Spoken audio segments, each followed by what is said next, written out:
Assalamualaikum warahmatullahi wabarakatuh. Para mahasiswa yang berbahagia, kita ketemu lagi di Kuliah Energi Panas Bumi. Saat ini kita akan melanjutkan untuk membahas sistem pembangkit listrik panas bumi double flash part 2. Nah, di sini kita akan membahas yaitu tentang sistem konversi energi dan termodinamikanya. Saya ulangi lagi, jadi untuk sistem double flash ini bedanya dengan single flash adalah adanya flasher ya, adanya flasher. Kemudian juga adanya saluran uap bertekanan rendah dari flasher menuju ke turbin. Nah, secara skematis ini perjalanan geothermal fluid dari perut bumi sampai dimanfaatkan di turbin ini seperti ini ya. Ini kita gambarkan secara skematis. Jadi ini geothermal fluid dari perut bumi keluar melalui production well atau sumur produksi. Ini kalau uapnya tidak digunakan atau geothermal fluid ini tidak digunakan, maka dibuang ke atmosfer melalui silencer. Nah, kenapa kalau harus melalui silencer? Ya supaya kebisingannya itu berkurang. Sedangkan kalau mau kita gunakan, maka valve yang ke silencer ini ditutup gitu ya.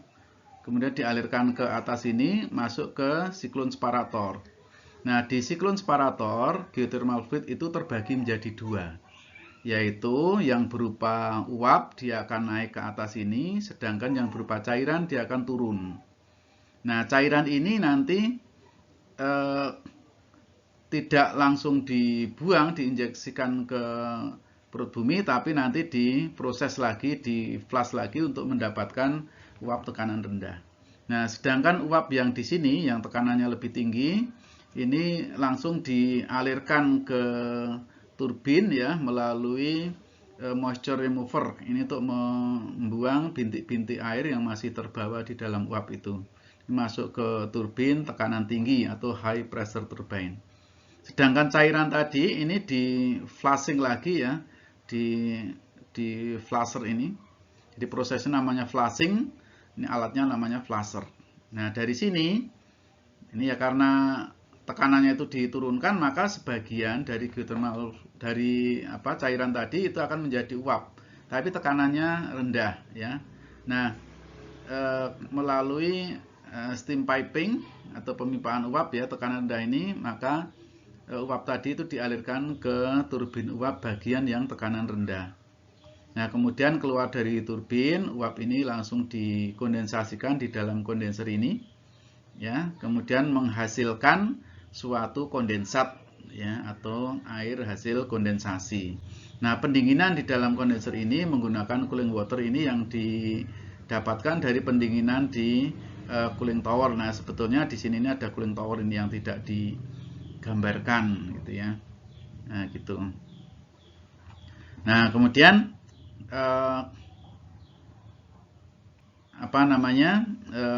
uap yang tekanan tinggi tadi itu diekstrak sedikit ini untuk digunakan sebagai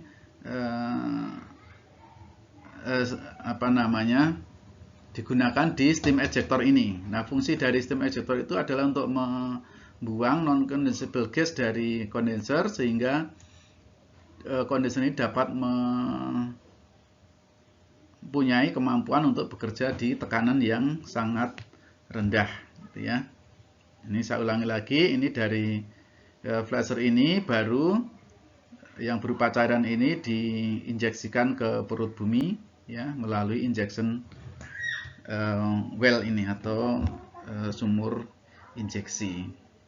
Kemudian ini pilihannya, jadi dari turbin tekanan tinggi dan tekanan rendah itu bisa menggunakan satu kondenser saja, tapi juga dapat menggunakan dua kondenser yang berbeda. Nah, secara termodinamika dapat dijelaskan di sini bahwa geothermal fluid yang dihasilkan dari sumur produksi itu berada di titik 1. Kemudian di siklon separator di sini, ya, ini tekanannya turun, kemudian terpisah menjadi dua, yaitu yang berupa uap, ini posisinya di titik 4, dan yang berupa cairan, ini di posisinya di titik 3. Yang 4 itu langsung digunakan untuk ekspansi di turbin tekanan tinggi di sini. Kemudian yang air ini di flush lagi ya, di flusher. Nah, di flusher itu akan terpisah ini cairan tekanan tinggi tadi, cairan panas tekanan tinggi tadi akan terpisah, yaitu sebagian menjadi uap ini ke sini, kemudian sebagian menjadi cairan. Nah, yang menjadi uap di sini ini masuk ke turbin tekanan rendah, kemudian ekspansi, ya ini ekspansi realnya semacam ini, ya. Lalu keluar dari turbin ini masuk ke kondenser, kemudian dikondensasikan ke sini ke titik nomor 11 lalu diinjeksikan ke perut bumi. Nah, demikian penjelasan tentang sistem konversi energi dan proses termodinamika untuk sistem pembangkit listrik panas bumi double flash. Terima kasih atas perhatiannya. Semoga bermanfaat. Assalamualaikum warahmatullahi wabarakatuh.